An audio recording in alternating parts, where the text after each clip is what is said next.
Hello, my name is Waylon Lewis, and every week we'll bring you a new podcast with Elephant Journal.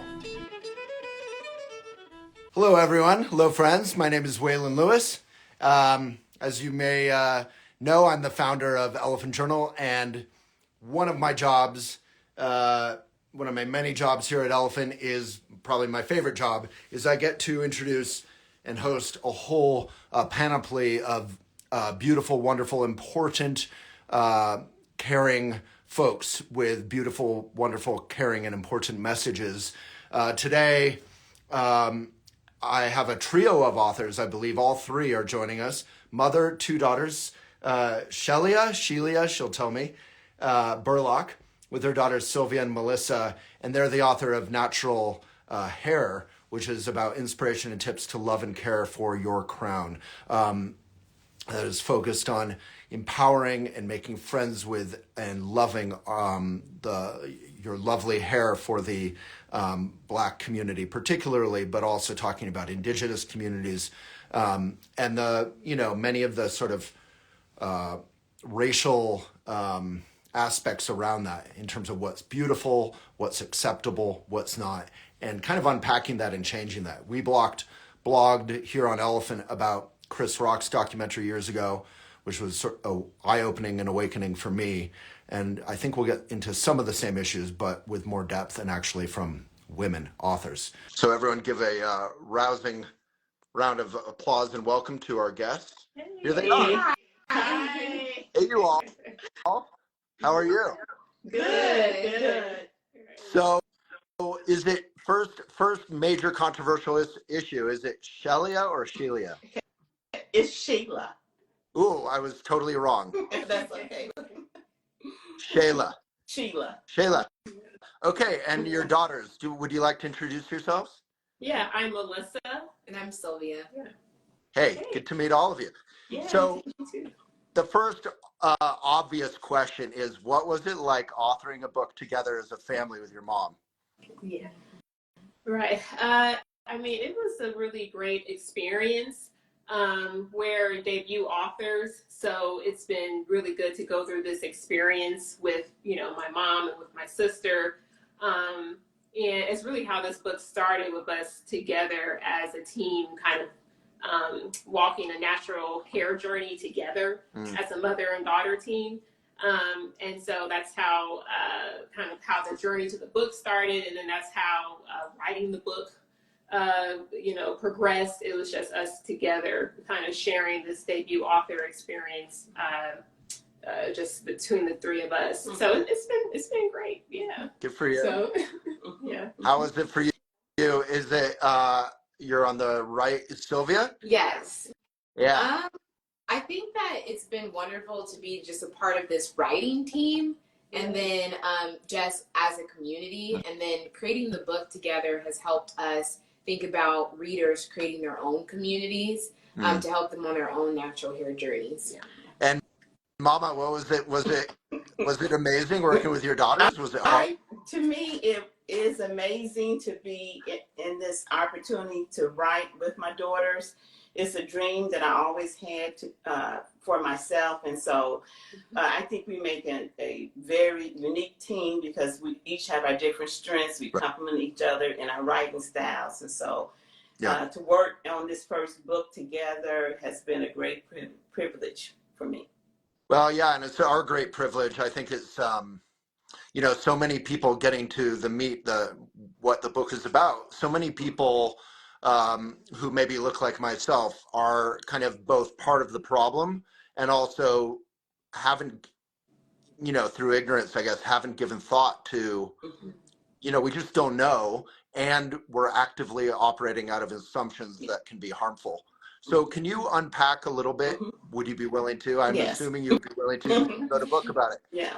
Well, first, I just want to say, Waylon, thank you for having us on your show. We've listened to some of your podcasts, and so it's exciting to be here.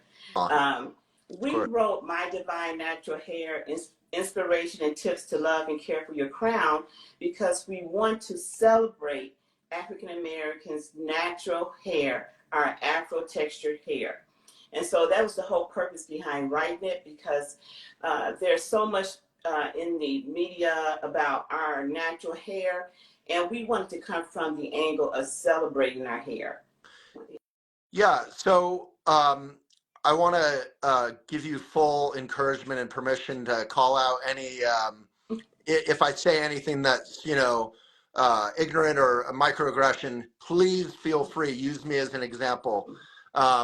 But from an ignorant point of view, and I think you might have heard the intro. I watched and wrote about Chris Rock's documentary many years ago when he himself had his eyes open to it, having I think a 2-year-old at the time. He was like, what? They're trying to put this like toxic hair mixture or so can you kind of just lay out the basic, like what are people doing to their own hair in the African American community? And if they want to do that and they're empowered around those choices, I assume that's great. But celebrating natural hair, like you're saying, is a huge opportunity to save money, be healthy, celebrate your beauty, your inherent beauty. Right. Yeah. Yeah. And I mean, we're not saying that it's wrong to relax your hair, to straighten your hair, to wear extensions, wigs, braids. I mean, the three of us, we've all worn those different hairstyles throughout our life. So what our message is really that we want Black women, just like we've learned to ourselves, to love our hair and the texture of our hair just as much as that wig or that extension, or to love how your hair grows out of your scalp just as much as you would love it when it's permed or straightened, right? So, I mean, we really want to start with that at the center, which is this idea that God created natural hair. He created the way it grows from our scalp. He created the kink, the tight fist coils. And it's beautiful because he said it's beautiful. And so we think that when we move from that spiritual identity of our hair and that spiritual understanding of thinking about our hair, that's when we can make the best choices about how to care for our hair. One of the things we talk about in the book is how loving our hair and caring for our hair can be a way of glorifying God and growing closer to our Creator, right? So we really want to encourage Black women and girls just to start from that place of just loving the way your hair grows out of your scalp, and then letting that dictate, how the different ways that you style your hair. And if you wear a protective style, or if you do choose to straighten it sometimes, instead of that coming from a place where you want to conform to Eurocentric beauty standards, or if you want to appear to be professional or beautiful, and instead of, coming from a place where you're worried about what other people are going to be thinking, and even if you're going to be experiencing microaggressions in your workplace just from choosing to wear your natural hair, we don't want Black women to come from that place. You really want to come from a place, we believe, where you know that your hair is like we said, is divine. It's creation, and it's your crown, and to lead from that. Yeah, I appreciate your use of the word crown, because there is something like you're a queen in your life, of your life, and there's something royal about embracing, as you say, how God made you, or how you making friends with your own beauty without the Eurocentric. Like I think a lot of us in mainstream media, right, probably, or in the world of people brought up around mainstream media, we look at Kamala Harris and we think, oh, that's an empowered Black woman's hair. And again, no shame, nothing's wrong, but like she could, like I remember it being super exciting and kind of, it was a big news cycle when Michelle Obama dared to kind of let it throw out, right? Right. Yeah. Well, our book is divided into 3 sections, and we really want to affirm, inspire, and uplift Afro-Americans, Afro-centric textured hair. And so the first part of the book we affirm by talking about hair history and our personal hair stories. In the middle of the book, we inspire through inspirational reflections, which begin with a Bible quote or a quote from a famous person, and it ends with a hair prayer or an encouraging statement. And then the end of the book, we uplift through talking about self-care tips as well as do-it-yourself tips on how to care for your hair. And so it's not so much focusing on the style, but like Melissa is saying, is understanding that the way our hair grows from our scalp, our God-given Afro textured hair is good. And so Sylvia may want to talk more to our do-it-yourself tips at the end of our book.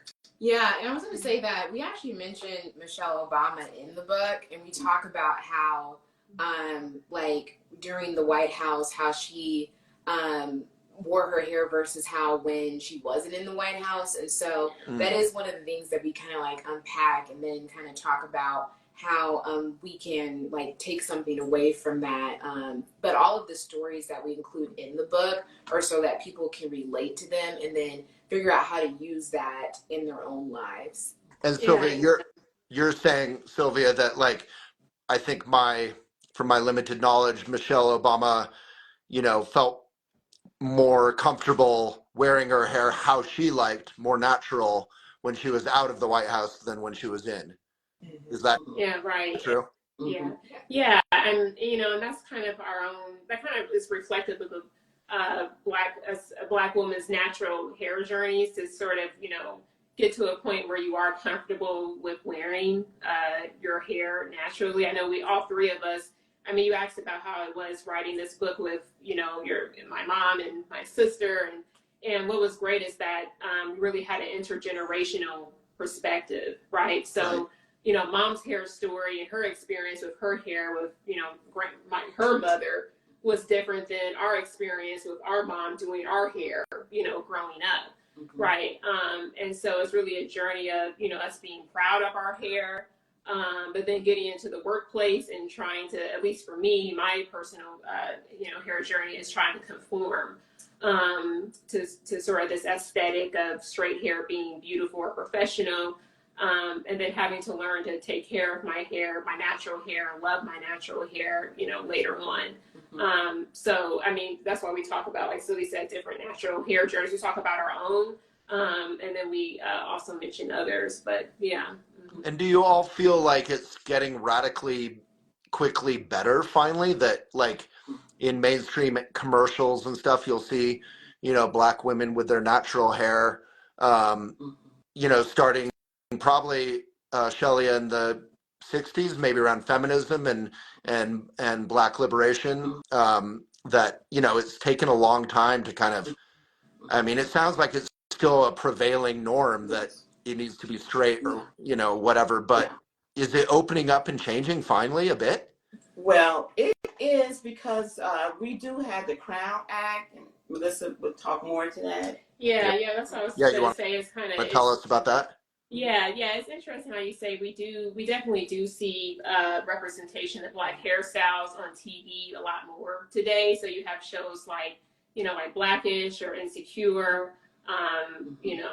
We just recently watched Sense and Sensibility on Hallmark. I don't know if you like, and that whole cast was all of the main female characters were black, and their hair was on display.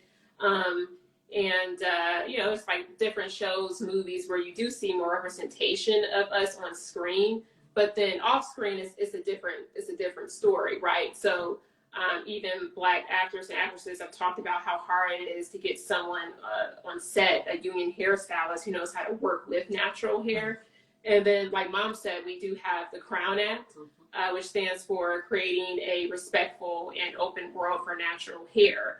And that was passed by the House of Representatives in 2022. And it's supposed to prohibit discrimination based on hair texture or hairstyle, right? But even we just recently had a high school student in Texas who, the court upheld the school district's decision to expel him or to suspend him and not let him return to class because he has his hair in dreadlocks. And then you see that so many cases because of the length. The thing is that his hair is up, his dreadlocks are up, and just in a very neat, professional, nice do.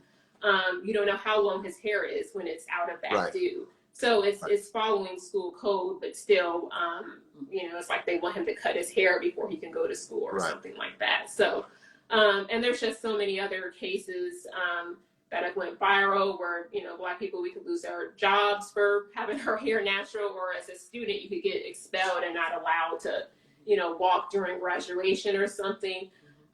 So there's still, hair discrimination that we face. And there's this idea that we need to conform or be more American or professional or tame with our hair. So you see the representation on TV, but then kind of our personal experiences, you can still experience anything from like microaggression to outright just it being actually illegal for you to wear your hair the way it grows. Yeah. I don't want to again knock like the chemical treatments or the wigs or all. You talk about a lot of that even in your article on Elephant, but can you go into like some of the time and expense that Black women often feel like they need to devote to their like the chemical treatments that can you go into some of that kind of culture, like what is involved?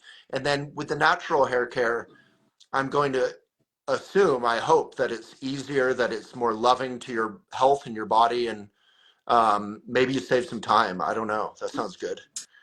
Yeah, I think a lot of like relaxers, because they are chemical based, they have been like connected to different types of cancer. So a lot of times what African American women are finding out later is after years of relaxing their hair, not only does it like damage their hair sometimes, but it can also lead to them getting other types of ailments with their bodies because they're exposing themselves to toxic chemicals when they do that. And those Sylvia, those toxic chemicals get on your scalp too, right? Yeah. So our skin is very absorbent in general. And so just like any other part of your body, your scalp is going to be like vulnerable to those chemicals like coming into your bloodstream. Because when we apply things just to like other parts of our body on our skin, it does get absorbed and go into our bloodstream. So I think that when you do switch to going natural, especially now today, there's just been lots of lines of companies who've developed products for natural hair that are readily available, whether it's online or in stores. And so there is more feasibility to being able to do your hair in the natural way. Of course, it takes research. It takes more work to kind of understand your hair texture, because usually when you're getting it straightened, there's the holding of somebody else doing that for you. Right.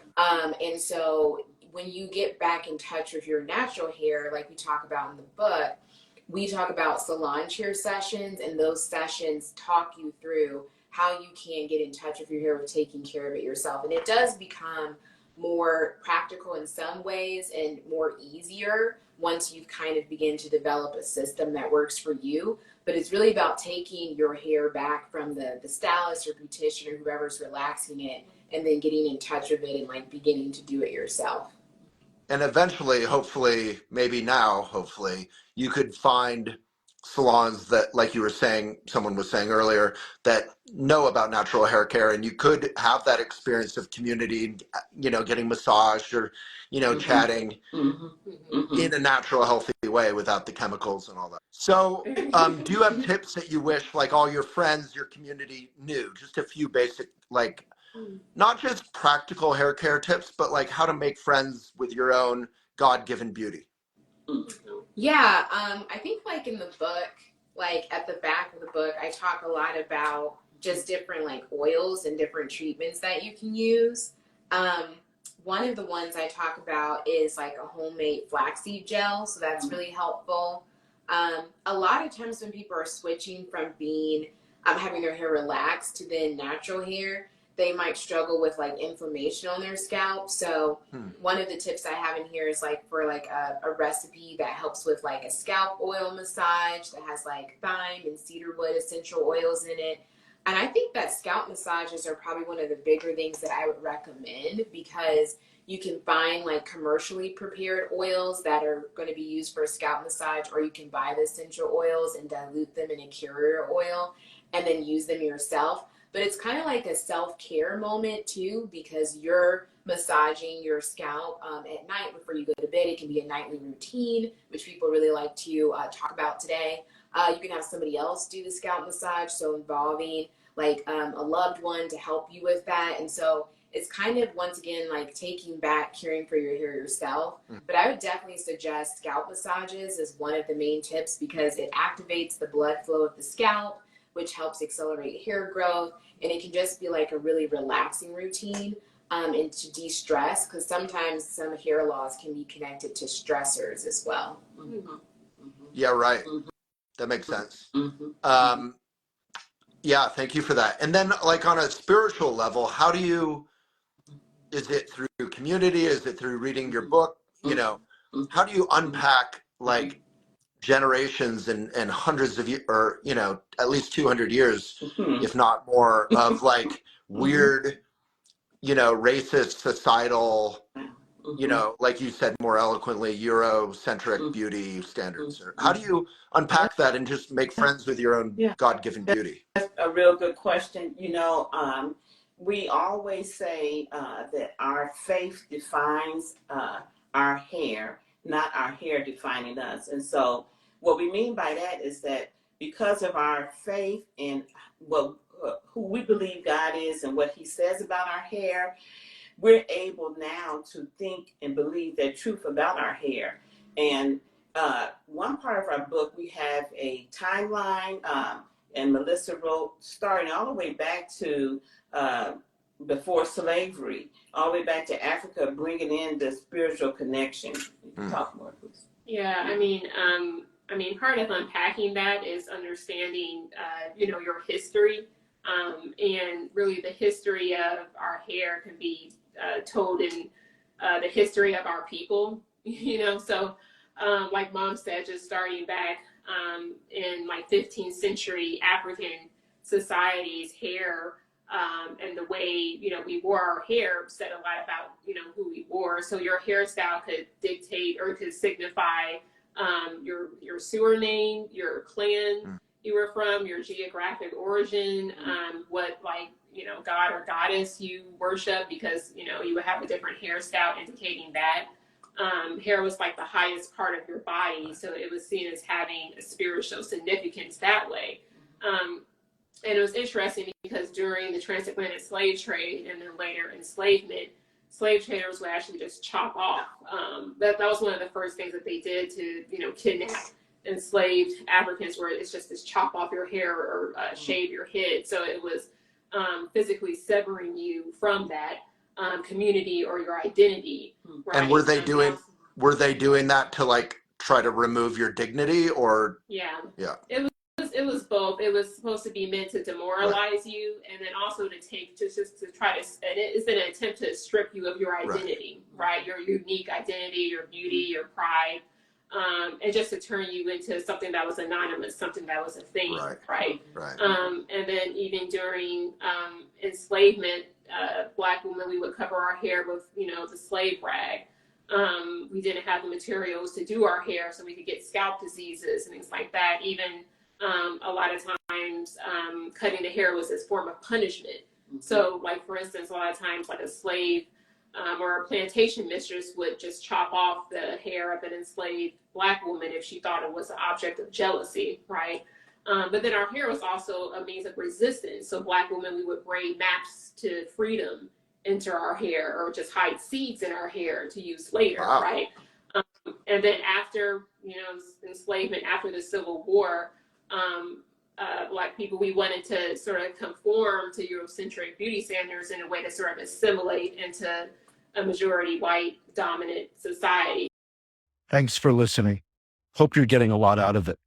The full conversation is on our indie platform that supports and continues our work, elephantjournal.com/videos. You can subscribe, listen, watch, and participate there. And when you do so, you'll keep these mindful videos and podcasts going. elephantjournal.com/videos. May it be of benefit.